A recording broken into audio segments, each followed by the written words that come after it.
अगर आप अभी तक भी इन्वेस्टमेंट की पावर नहीं समझ पाए हैं तो मैं आपको एक और एग्जांपल देता हूं। टिम कुक एप्पल कंपनी में सीईओ हैं। उन्हें एप्पल कंपनी के लिए हर दिन लगभग 15 से 16 घंटे काम करना पड़ता है। उसके बाद कहीं जाके उन्हें सालाना 107 करोड़ रुपए मिलते हैं। वहीं वॉरेन बफेट एप्पल कंपनी में इन्वेस्टर हैं। उनके पास एप्पल कंपनी के 5.4% शेयर्स हैं। उनको एप्पल कंपनी के लिए दिन में कोई काम नहीं करना पड़ता। और आप जानते हैं कि एप्पल कंपनी से उनकी सालाना कमाई कितनी है? उनकी सालाना कमाई है 1,70,000 करोड़। Fact number 19। अगर आपने साउथ सुपरस्टार यश की केजीएफ चैप्टर 1 देखी है तो उसका नेगेटिव कैरेक्टर गरुड़ा आपको जरूर याद होगा। ये फैक्ट जान के आप लोग शायद हैरान रह जाएं कि गरुड़ा का किरदार निभाने वाले राम एक्चुअली यश के 12 साल तक बॉडीगार्ड रह चुके हैं। सवाल यह उठता है कि बॉडीगार्ड अचानक से विलन के रोल में कैसे आ गए? तो हुआ कुछ यूं कि केजीएफ के डायरेक्टर प्रशांत नील जब स्टोरी के नरेशन के लिए यश से मिलने आए तो उन्होंने वहां पर उनके बॉडीगार्ड को स्पॉट किया और उन्होंने यश से कहा कि गरुड़ा का किरदार राम निभा सकते हैं। और गाइस, सबसे बढ़िया बात यह थी कि यश ने इस चीज के लिए राम का सपोर्ट भी किया और उन्हें एक्टिंग भी सिखाई। ऐसे ही यश इतने बड़े सुपरस्टार नहीं बन गए हैं, वो बहुत दिलदार हैं और लोगों को सपोर्ट भी करते हैं। इसी वजह से लोग उन्हें बहुत चाहते हैं। Fact number 18। The family man 2 series में एक लड़की की परफॉर्मेंस लगातार लोगों का ध्यान अपनी तरफ खींच रही है।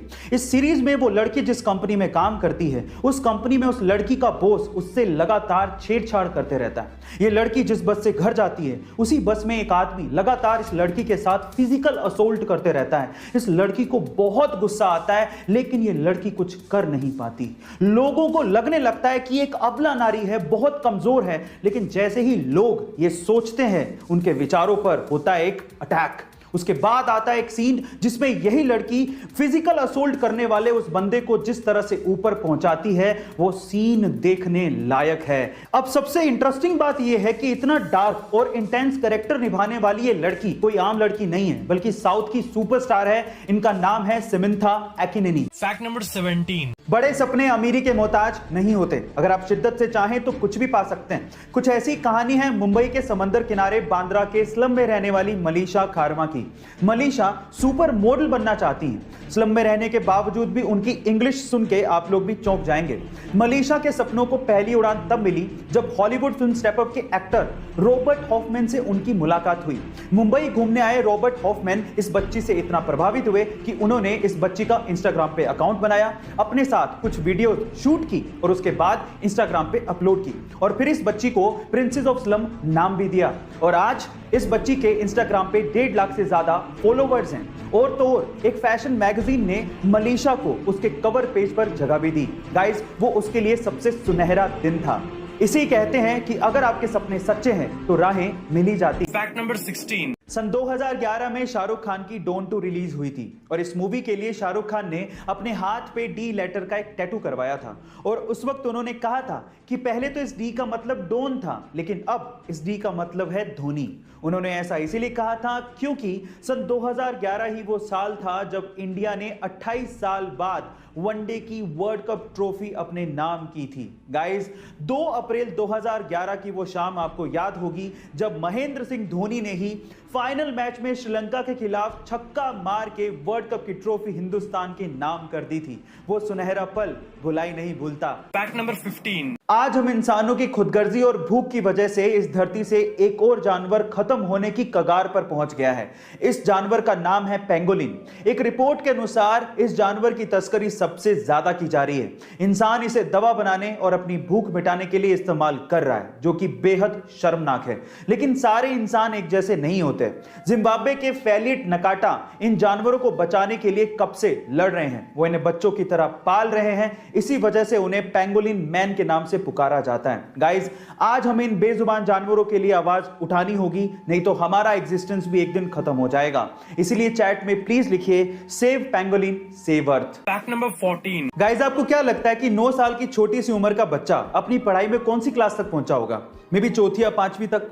लेकिन इस दुनिया में एक बच्चा ऐसा भी है जो कि 9 साल की उम्र में ग्रेजुएट होने जा रहा है। जी हां गाइस, आप ठीक सुन रहे हैं, और वो भी इलेक्ट्रिकल इंजीनियरिंग जैसे सब्जेक्ट में। उस बच्चे ने 4 साल की उम्र में स्कूल जाना शुरू किया था और अपने 5 साल की स्कूल की पढ़ाई को उसने मात्र 12 महीने में ही खत्म कर दिया था। और जब उसने इलेक्ट्रिकल इंजीनियरिंग में दाखिला लिया तो उसने 3 साल के ग्रेजुएशन कोर्स को मात्र 9 महीने में ही खत्म कर लिया।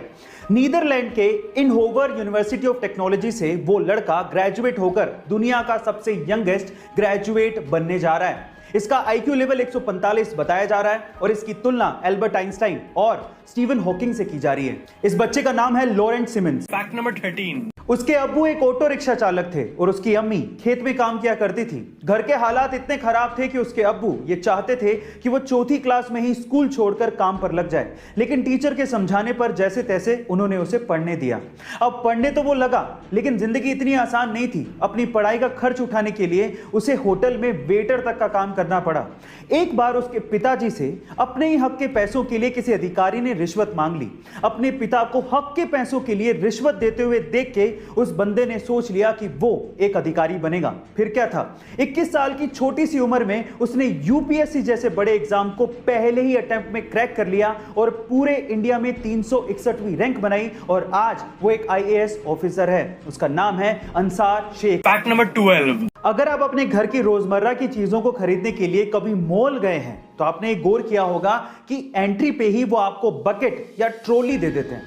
पर क्या आपने कभी गौर किया कि ऐसा वो क्यों करते हैं? हाँ, ये आपकी सुविधा के लिए तो है ही, लेकिन इसके पीछे एक मार्केटिंग फंडा भी है।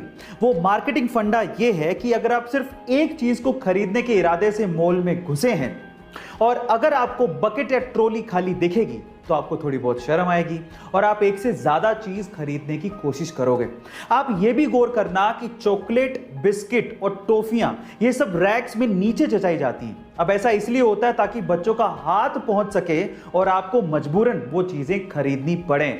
सब मार्केटिंग का खेल है। लेने गए थे एक चीज, लेके आओगे 4 चीज। Fact number 11। हम इंसानों के पास सिर्फ एक ही दिमाग होता है और उसका इस्तेमाल हम लोग अलग अलग जगह पे करते हैं। और साइंस ये कहती है कि हम इंसान अपने दिमाग का सिर्फ 10% ही इस्तेमाल करते हैं। लेकिन क्या आपको पता है कि एक ऐसा जीव है जिसका दिमाग सबसे बड़ा होता है और वो जीव है हाथी। लेकिन इस दुनिया में एक जीव ऐसा भी है जिसके पास 32 दिमाग होते हैं। ओह माय गॉड गाइस, उस जीव का नाम है लीच यानी कि जोक, जिसके पास 32 दिमाग होते हैं। लेकिन 32 दिमाग होने के बावजूद भी उसका सिर्फ एक ही काम है, खून चूसना। Fact number 10। आज हर कोई ये चाहता है कि उसके चेहरे पे ग्लो हो, अब चाहे वो लड़का हो या लड़की। तो आज इस वीडियो में मैं आप लोगों को चेहरे पे ग्लो लाने के कुछ घरेलू तरीके बताता हूं। सबसे पहले है स्टीम यानी कि भाप लेना। गाइस, जब आप 5 से 6 मिनट के लिए दिन में भाप लेते हैं तो वो आपके स्किन के अंदर जो पोरसेस में गंदगी फंसी होती है उसे बाहर निकाल देता है और आपकी स्किन को फ्रेश बना देता है। दूसरा है गुलाब जल यानी कि रोज वाटर। गाइस, गुलाब जल यानी कि रोज वाटर आपकी डल स्किन को भी फ्रेश कर देता है। अब इसे आप फेस पैक में डाल के भी यूज कर सकते हो और डायरेक्टली भी आप इसे छिड़क सकते हो अपने चेहरे पे और गंदगी साफ कर सकते हो। और तीसरा है कॉफी बीन्स या कॉफी का पाउडर। इसके लिए आपको क्या करना है, कॉफी का पाउडर लेना और उसमें कच्चा दूध मिलाना है और फिर उस मिक्सचर से अपने चेहरे को स्क्रब करें 5 से 6 मिनट के लिए। गाइस, आपका चेहरा एकदम ग्लो करने लगेगा। Fact number 9। एक बार एक अमीर आदमी को एक बूढ़ा आदमी सर्दी में सड़क पे बिना कोट के बैठे दिखा। तो उस अमीर आदमी ने बूढ़े आदमी से पूछा कि क्या आपको ठंड नहीं लग रही, आपने तो कोट भी नहीं पहना है। तो उस बूढ़े आदमी ने जवाब दिया कि कोट मेरे पास नहीं है और इस सर्दी का मैं आदी हो चुका हूं। तो फिर उस अमीर आदमी ने कहा कि आप रुकिए, मैं घर जाता हूं और आपके लिए कोट लेके आता हूं। तो उस बूढ़े आदमी ने कहा कि मैं आपका इंतजार करूंगा। फिर वो अमीर आदमी घर गया, लेकिन घर के काम में व्यस्त हो गया और उसके बाद वो भूल गया। जब सुबह उठा तो उस बूढ़े आदमी की उसे याद आई, पर तब तक वो बूढ़ा आदमी सर्दी के मारे अपनी जान गंवा चुका था। लेकिन उस बूढ़े आदमी ने उस अमीर आदमी के लिए एक खत छोड़ा था। उस खत में लिखा था कि जब तक मेरे पास गर्म कपड़े नहीं थे, मेरे पास सहन करने की क्षमता थी, शक्ति थी। लेकिन जब आपने मुझे गर्म कपड़े देने का वादा किया, मैं उस वादे से जुड़ गया और मेरी सहन करने की शक्ति खत्म हो गई। Fact number 8। गाइस, अगर आप किसी डॉक्टर के पास कभी गए हो तो आपको देखने के बाद वो एक पर्ची पर दवाई लिख के देता है, लेकिन दवाई लिखने के बाद ऊपर वो RX भी लिखता है। क्या आप उसका मतलब जानते हैं? इनफैक्ट बहुत सारे डॉक्टर्स भी उस RX का मतलब नहीं जानते। तो चलिए मैं आपको बताता हूं। देखिए, एक्चुअली RX में R का मतलब है रेसिपियर, मतलब लेना, दवाई लेने के लिए बोला जा रहा है। और साथ ही साथ मिस्र में एक देवता है होरस, जिनकी आंख RX के जैसे दिखती है और उसे अच्छे स्वास्थ्य का प्रतीक माना जाता है। तो ओवरऑल अगर RX लिखा है तो उसका मतलब यह है कि दवाई लो और साथ में प्रभु का नाम लो, आप ठीक हो जाओगे। Fact number 7। अगर किसी बोल या पत्थर को किसी ढलान पर रख दिया जाए तो वो तुरंत लुढ़क जाएगा, लेकिन चेन्नई के महाबलीपुरम में 45 डिग्री की ढलान पे एक 200 टन वजनी और 20 फीट ऊंची रोक कितने ही 100 सालों से उसी ढलान पे बिना लुढ़के वहीं के वहीं टिकी हुई है। ना जाने कैसे और इसके पीछे का क्या रहस्य है, कोई नहीं जानता। 1908 में चेन्नई के गवर्नर ने उसी बड़ी रॉक को 7 हाथियों से खिंचवाने की कोशिश करी, लेकिन हाथी हार मान गए। पर वो रॉक अपनी जगह से टस से मस नहीं हुई। गाइस, उस रॉक का नाम है Krishna butterball. Fact number 6। Guys, क्या आपको पता है कि हमारे समय का एल्बर्ट आइंस्टाइन या फिर आइजैक न्यूटन किसे कहा जाता है? चलिए मैं आपको बताता हूं। वो है एक 9 साल का बच्चा जिसका नाम है सोबरेनो आइजैक बारी। जब ये बच्चा सिर्फ 6 महीने का था तब इसने बोलना शुरू कर दिया था। जब ये 2 साल का था तब ये फिजिक्स, केमिस्ट्री और मैथमेटिक्स की प्रॉब्लम सोल्व किया करता था। और आज जब ये सिर्फ 9 साल का है तब ये दुनिया का सबसे यंगेस्ट प्रोफेसर है, जो कि दुनिया की बहुत सी यूनिवर्सिटीज में फिजिक्स के लेक्चर लिया करता है। इसने खुद ने एक बुक भी लिखी है जिसका नाम है द लव। इसके नाम में आइजैक सर आइजैक न्यूटन से इंस्पायर्ड है। Fact number 5। बॉलीवुड की फिल्मों के लिए आज 100 करोड़ का बिजनेस करना कोई बड़ी बात नहीं है, लेकिन अगर मैं आपसे सवाल पूछूं कि बॉलीवुड की वो कौन सी ऐसी पहली फिल्म थी जिसने वर्ल्ड वाइड सबसे पहले 100 करोड़ के बिजनेस के आंकड़े को पार किया था, तो आप लोग क्या कहेंगे? चलिए मैं आपको इसका जवाब देता हूं। वो फिल्म थी मिथुन दा की डिस्को डांसर, जिस फिल्म ने मिथुन दा को इंडिया ही नहीं बल्कि बाहर के देशों में, स्पेशली रशिया में और चाइना में स्टार बना दिया था। चाइना में तो इस फिल्म के एल्बम को गोल्ड अवार्ड से नवाजा गया था और वहां के नर्सरी स्कूलों में प्रेयर के साथ साथ इस फिल्म के गाने जिमी जिमी को गाया जाने लगा था। और लॉजिक ये दिया गया था कि इस गाने को गाने से बच्चों की जुबान साफ होगी और वो चाइनीज अच्छे से बोल पाएंगे। Fact number 4। रिसेंटली एक टीवी एक्टर विराट पटेल ने अपनी long time girlfriend Sonali Khanna से शादी की, और वो भी बहुत ही बिरले अंदाज में। जहां एक और बाकी बहुत से लोग अपनी शादियों में बहुत ज्यादा खर्च करते हैं, वहीं इन दोनों ने अपनी शादी में मात्र 150 रुपए ही खर्च किए। जहां एक और बाकी लोग सोने, चांदी या हीरे की अंगूठियां एक्सचेंज करते हैं, वहीं विराट ने सोनाली को रबड़ की अंगूठी पहनाई। अब इसके पीछे की सोच की वजह जान के आपको फक्र महसूस होगा। उनके अनुसार शादी में होने वाले खर्च के पैसों को वो कोविड के खिलाफ लड़ाई में डोनेट करना चाहते हैं। Fact number 3। गाइस, ये तो आप जानते हैं कि रुपया इंडिया की करेंसी है, डॉलर यूएस की और युआन चीन की। लेकिन 2009 में एक ऐसी करेंसी आई जिस पे किसी भी देश का कोई हक नहीं था। वो एक वर्चुअल क्रिप्टो करेंसी थी जिसका नाम है बिटकॉइन। 2009 में बिटकॉइन नया नया था तो लोग उसे इकट्ठा करने में लग गए। ये बात है 22 मई 2010 की, जब फ्लोरिडा के एक बंदे ने 10,000 बिटकॉइन की पेमेंट करके 2 पिज्जा मंगवाए थे। और ये पहली बार ऐसा हो रहा था कि किसी ने वर्चुअल करेंसी की पेमेंट करके कोई चीज मंगवाई हो। तब 2010 में 10,000 बिटकॉइन की कीमत मात्र $41 थी। लेकिन आज 11 साल बाद 10,000 बिटकॉइन की कीमत सुन के आप लोगों के होश फाख्ता हो जाएंगे। उसकी कीमत है लगभग $500 मिलियन, यानी कि 4,000 करोड़ रुपए। Fact number 2। गाइस, आपने जियो के बारे में तो जरूर सुना होगा। जी हां, रिलायंस इंडस्ट्रीज के मालिक मुकेश अंबानी की टेलीकॉम कंपनी की ही मैं बात कर रहा हूं। लेकिन अगर मैं आपसे सवाल पूछूं कि क्या जियो की भी कोई फुल फॉर्म होती है, या फिर ऐसे ही जियो और जीने दो लाइन से इन्होंने जियो शब्द को उठा लिया है? क्या आप जानते हैं? चलिए मैं आपको बताता हूं। एक्चुअली जियो शब्द ऐसी किसी लाइन से नहीं उठाया गया है, इसकी भी एक फुल फॉर्म होती है और इसकी फुल फॉर्म है joint implementation opportunity. Fact number 1। Corona के इस समय में उन परिवारों को बहुत ज्यादा झेलना पड़ रहा है जिनमें कोरोना की वजह से कमाने वाले की मृत्यु हो गई है। और अगर वो कमाने वाला किसी प्राइवेट जॉब में था तो ये तो और समस्या का विषय है। इसी बीच टाटा स्टील ने अपने कर्मचारियों के लिए कुछ ऐसी घोषणा की जिससे उन्होंने सबका दिल जीत लिया।